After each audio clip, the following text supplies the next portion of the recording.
안녕하세요. 대용량 상품을 빠르게 검색, 색인할 수 있다고 라는 주제로 발표하게 된 11번가 검색 플랫폼 개발팀 김두진입니다. 이번 주제는 두 개 파트로 나눠서 진행이 될 예정인데요. 첫 번째, 대용량 상품을 빠르게 검색, 색인하는 내용으로 검색, 색인 파이프라인 고도화에 대한 내용을 말씀드리겠습니다. 복잡하거나 어려운 내용은 없고 고도화 과제를 진행하면서 있었던 내용들로 구성되어 있으니 이야기를 듣는다 생각하시고 편하게 들어주시면 될 것 같습니다. 발표 내용은 일단 팀 소개를 먼저 드릴 거고요. 그 다음에 색인 파이프라인이 무엇인지, 어떤 식으로 고도화를 할 것인지, 왜 하는 건지, 그리고 또 뭐가 좋아지는 건지 이런 내용들로 말씀드리겠습니다. 검색 플랫폼 개발팀은 11번가의 검색 서비스에 필요한 검색 엔진 및 플랫폼을 개발하고 운영을 담당하는 역할을 하고 있습니다.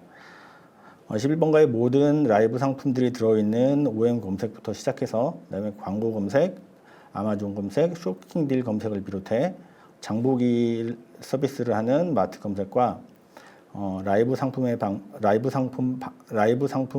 검색, 반복 구매와 T공식 대리점 비롯해서 리뷰나 주소 검색 같은 것들을 개발하고 운영하고 있고, 검색에서 사용되는 검색 관리 도구나 캐시 레이어, 키밸류 서버나 서치 API나 서치 데이터 배치 같은 것들을 관리하고 있습니다. 저희는 11번가의 상품들의 검색 기능을 제공하기 위해서 솔라를 사용하고 있습니다. 솔라는 아파치 루신을 기반으로 구축되어 있고 오픈소스 검색 플랫폼입니다. 클라우드 기능을 사용하고 있고 버전은 8.11.2를 사용하고 있습니다. 솔라는 검색을 사용하기 위해서 역색인 구조를 사용하고 있는데요. 문서에 일반적으로 색인이라고 하면 문서 위치에 대한 인덱스를 만드는데, 역색인은 문서 내 텀별로 인덱스를 매핑해 놓는 방식입니다. 예를 들어 꿀 사과가 필요해서 11번가에서 검색을 하면 꿀과 사과라는 텀을 가진 문서들을 빠르게 검색하기 위해서 이런 구조를 사용한다라고 생각하시면 될 것 같습니다. 파이프라인이라고 하면 데이터의 처리 및 분석을 위한 일련의 처리 단계입니다. 색인 파이프라인이라고 하면 문서를 색인하기 위해서 이런 과정들을, 색인 파이프라인이라고 하면 문서를 색인하기 위한 이런 과정들을 의미합니다. 이제부터는 현재 구조가 어떻게 되어 있고 어떤 이슈가 발생할 수 있는지, 그래서 어떤 방식으로 변화하려고 하는지에 대한 설명을 드리겠습니다. 앞서 설명드린 많은 검색 엔진 중 모든 상품 정보를 가지고 있는 OM 검색 엔진의 파이프라인을 큰 단위로 보면 아주 심플합니다. 검색에 필요한 데이터를 만들고 그다음에 전처리를 한 다음에 색인을 한다. 간단하죠? 근데 살짝만 더 세부적으로 볼까요? 뭔가 많아졌지만 그렇게 복잡하지는 않습니다. 데이터의 원천이 되는 데이터베이스에는 각 도메인별로 수많은 데이터가 존재합니다. 이 데이터베이스에서 검색 엔진에 필요한 데이터를 배치를 통해 생성을 합니다. 검색 엔진에 필요한 데이터가 변경이 되면 해당 데이터를 가지고 검색 엔진에 업데이트를 해줘야 합니다. 수많은 DB 테이블에서 변경 사항을 가지고 와서 큐에 저장을 하고 먼저 수집된 데이터부터 증분 처리를 하게 됩니다. 검색 엔진에는 도큐먼트 단위로 데이터가 반영이 되는데요. 증분용 도큐먼트 한 개에는 약 340개 정도 되는 데이터를 가지게 됩니다. 상품 번호, 상품명, 판매자명, 가격 등등을 비롯해서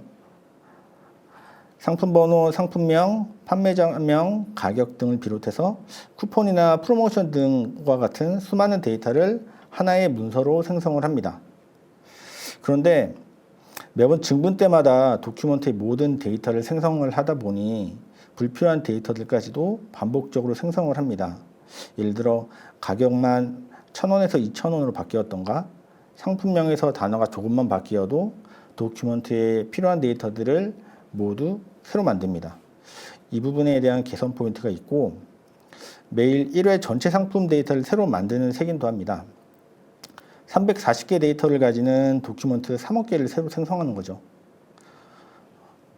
검색에 필요한 3억 건을 데이터베이스 내에서 만드는데 대략 8시간 정도 소요되고 있고, 이를 위해서 데이터베이스에 많은 리소스를 사용을 하고 있습니다. 자, 그럼 이런 구조에서 앞으로 발생 가능한 이슈들이 뭐가 있을까요? 왜 고도화를 진행해야 될까요? 먼저 지난 10년간 상품수 변화부터 같이 보시죠. 2013년부터 올해까지 매년 초 검색 엔진에 반영되는 라이브 상품들에 대한 그래프입니다. 2014년 당시에 약 3천만 건 수준이었던 상품 수가 올해 초 약 3억 건 중반까지 늘어났고, 최근 3년간 상품 수가 가파르게 증가를 하고 있습니다. 다시 돌아와서, 그렇다면 상품 수가 계속 늘어나게 되면 현재 구조에서 어떤 영향이 있을 수 있을까요? 첫 번째로는 증분 큐 처리 시간이 증가가 됩니다. 전체적인 상품 수가 증가가 되면 변경되는 상품 수도 같이 늘어나야 된다는 의미고, 증분용 큐에 인입되는 수도 같이 증가된다는 의미라고 볼 수 있습니다. 물론 증분 큐 처리를 빨리 할 수 있도록 개선을 한다면 처리 성능도 높일 수 있고, 지금까지도 그렇게 진행을 해왔었는데요. 앞에서 본 것처럼 상품 수가 계속 증가를 하게 된다면 이런 방식이 아닌 구조적인 고도화가 필요합니다. 두 번째로 풀데이터 만드는 시간이 지속적으로 증가를 하게 됩니다. 3억 건 기준으로 현재는 약 8시간 정도 걸리고 있고, 이 부분도 증분과 마찬가지로 지속적인 튜닝을 통해 성능 개선을 해왔는데, 앞으로는 상품 수를 생각하면 이와 같은 구조에서 튜닝으로 대응하기에는 한계가 있다고 생각합니다. 세 번째로 각 문서별로 텀을 추출하고 스코어를 만드는 배치의 시간 역시 함께 증가가 되고, 이런 상황이 계속된다면 결국 데이터의 변경 내용이 검색 결과까지 반영되는데 지연이 생길 수밖에 없습니다. 그래서 이를 대응할 수 있게 개선 포인트를 도출해 보았습니다. 첫 번째로 증분할 때 도큐멘트의 모든 데이터를 조회하게 되는 구조를 변경해서 도큐멘트를 구성하는 데이터의 주요 피처별로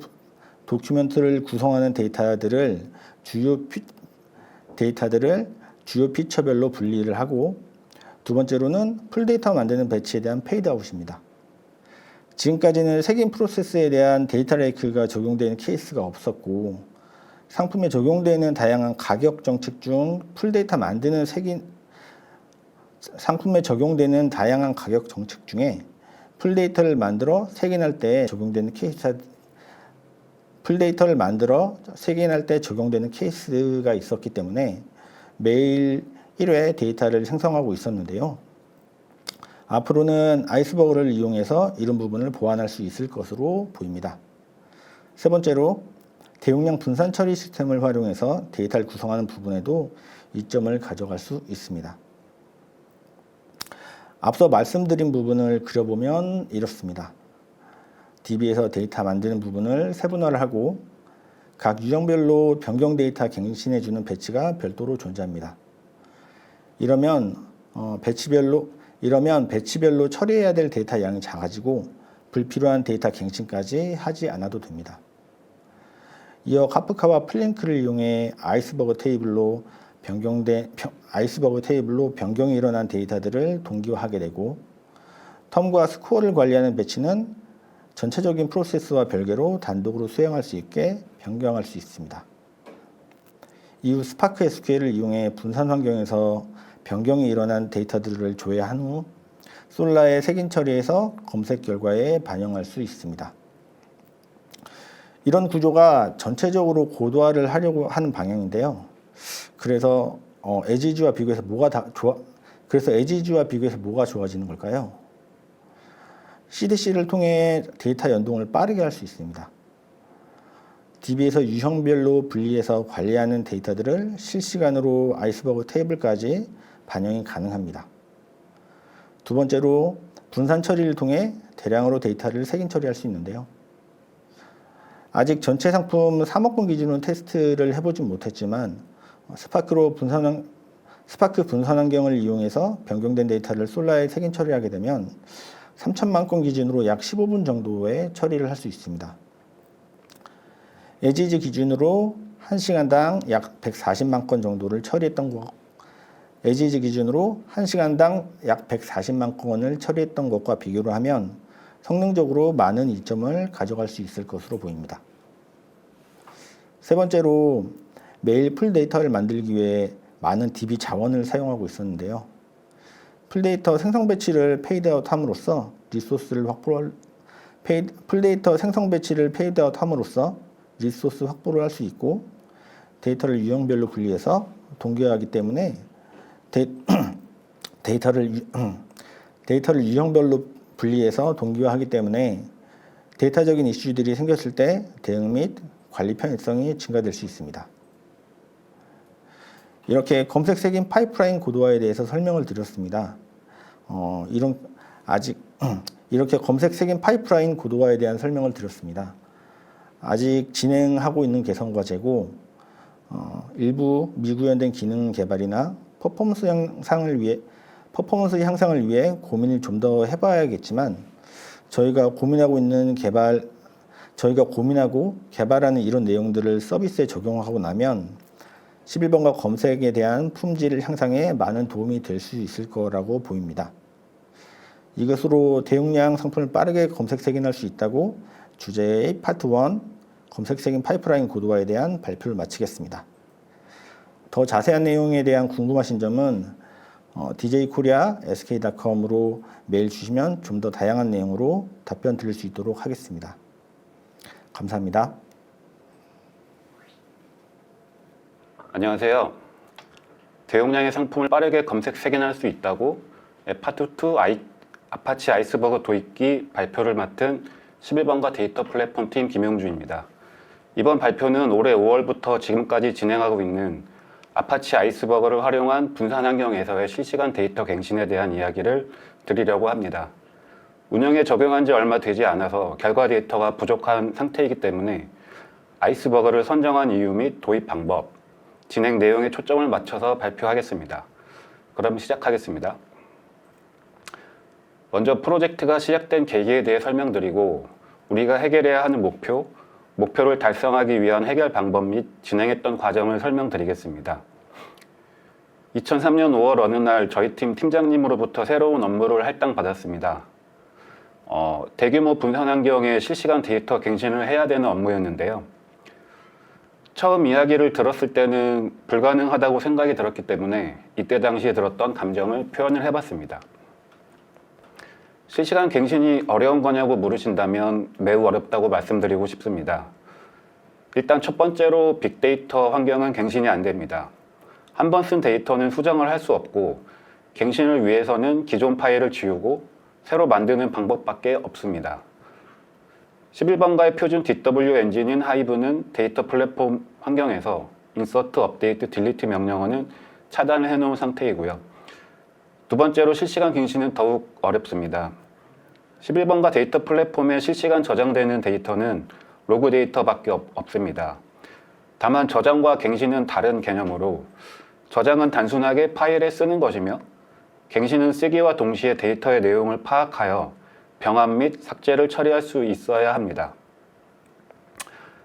실제 개선 목표입니다. 현재 상태는 배치 주기에 따라 오라클에서 데이터를 조회한 뒤 리눅스 서버의 조회 결과를 파일로 생성하고 생성된 파일을 하둡 클러스터에 업로드하는 방식입니다. 하루에 한 번 수행되는 풀 색인 작업은 1일의 갱신 딜레이가 발생하고 동적 색인은 지속적으로 수행되지만 어느 정도의 딜레이가 발생하게 됩니다. 개선 목표는 오라클의 데이터가 추가되거나 수정되거나 삭제될 경우 CDC 로그가 카프카에 실시간 전송되고 스트림 처리를 통해서 하드웨어 바로 갱신되는 것입니다. 즉 배치 방식의 데이터 처리를 스트림 처리 방식으로 변경해야 합니다. 개선 목표를 달성하기 위한 두 개의 핵심 포인트가 있는데요.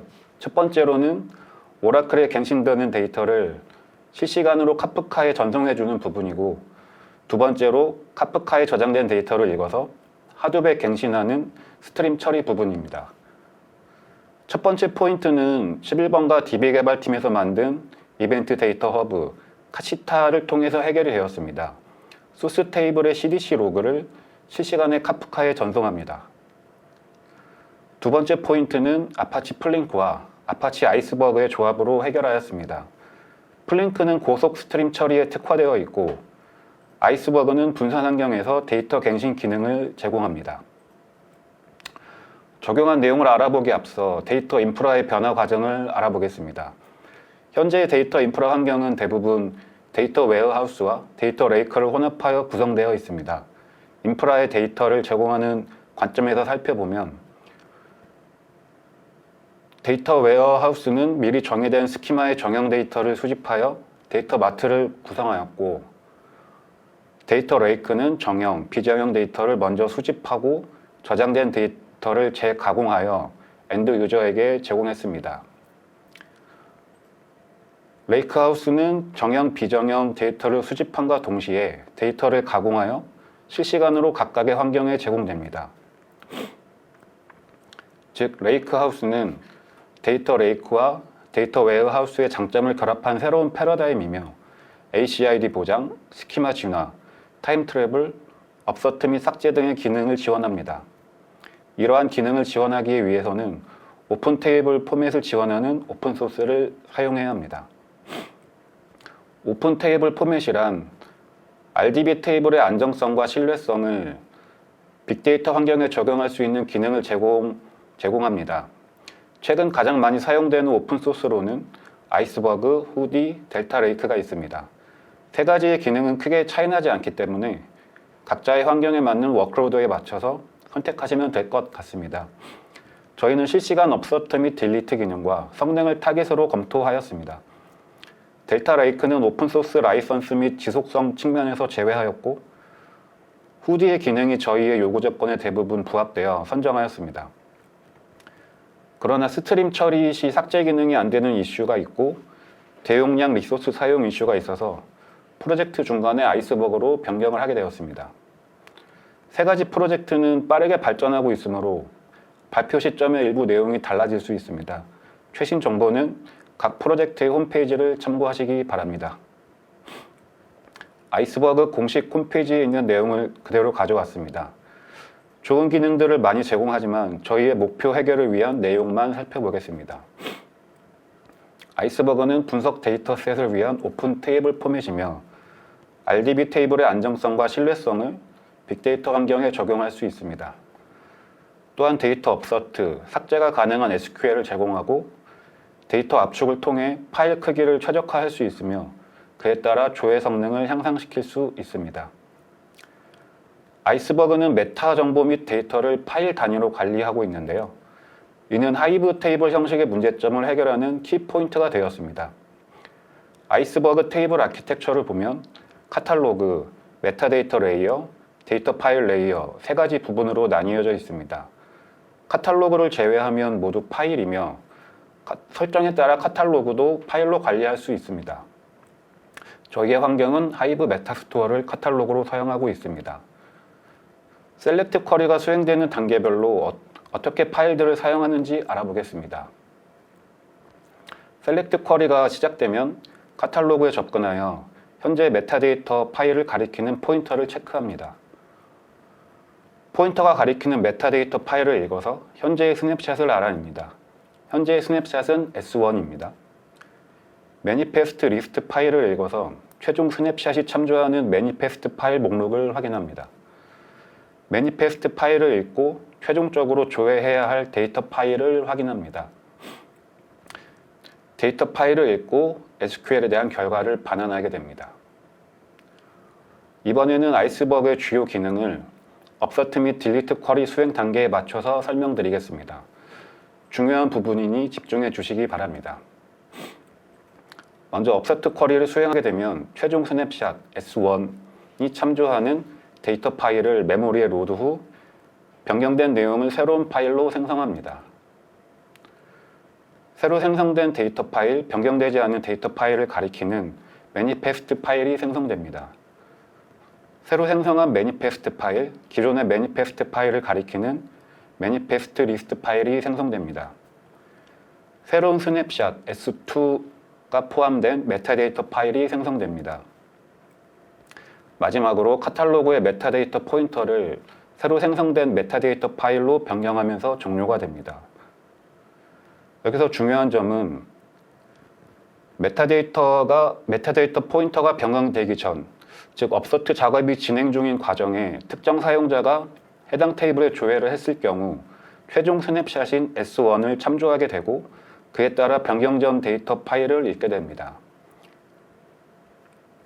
이 부분에서 아이스버그의 기능인 ACID 보장, 데이터 무결성, 업서트 딜리트 지원을 확인할 수 있습니다.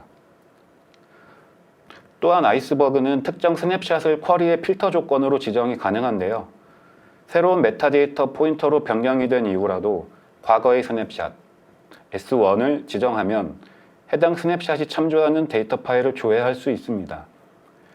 이 부분에서 타임 트래블 지원 기능을 확인할 수 있습니다. 그러면 이제부터는 운영 환경에 대해서 설명드리겠습니다. 먼저 최초 1회는 RDB 테이블의 풀싱크 작업이 필요합니다. 왜냐하면 카프카에 저장되는 데이터는 CDC 로그이며 가장 최근의 변경사항만 존재하기 때문입니다. 아파치 스쿱을 사용해서 풀싱크를 하고 하이브 테이블을 생성합니다. 생성된 하이브 테이블을 아이스버그 테이블로 변환해주는 과정을 진행하는데 이 과정을 부트스트래핑이라고 합니다. 아이스버그 테이블이 생성되면 실시간 갱신 플로우에 맞춰서 데이터가 저장됩니다. 실시간 갱신 플로우는 보다시피 매우 간단합니다. 플링크에서 실시간 스트림 처리를 담당하며 아이스버그 테이블 경로에 메타데이터 파일 및 데이터 파일이 생성됩니다. 생성된 데이터는 실시간으로 BI 툴이나 머신러닝 등의 활용이 가능합니다. 후처리 과정이 반드시 수행되어야 하며 컴팩션이라고 부릅니다.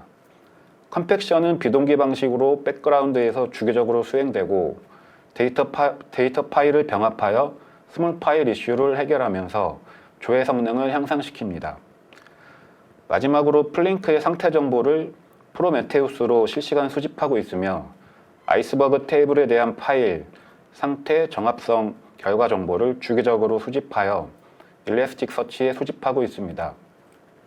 수집된 정보는 그래프 하나를 통해서 모니터링을 하고 있고 알람 설정을 통해 장애에 대응하고 있습니다. 아파치 플링크와 아이스버그의 연동 방법입니다. 먼저 아파치 플링크는 고성능, 고가용성, 3세대 대표 스트림 처리 프레임워크입니다. 플링크의 SQL 클라이언트 방식으로 연동은 간단하게 가능합니다. 먼저 체크 포인트 인터벌에 대한 설정을 해주고 아이스버그 카탈로그를 생성합니다. 두 번째로 카프카와 플링크를 연동하는 다이나믹 테이블을 생성합니다. 수집되는 데이터 스키마에 맞춰서 컬럼 설정을 하고 카프카의 토픽, 서버 IP 포트, 그룹 아이디 등을 정보에 맞춰 작성하면 됩니다. 플링크와 아이스버그를 연동하는 컨티뉴스 테이블을 생성합니다. 마찬가지로 저장하려는 컬럼을 맞춰주고 필요한 설정을 위드절에 작성하면 됩니다. 마지막으로 다이나믹 테이블을 읽어서 컨티뉴스 테이블에 저장하는 인서트 쿼리문을 실행하면 플링크와 아이스버그의 연동은 완료됩니다. 플링크는 자체적으로 대시보드를 제공합니다.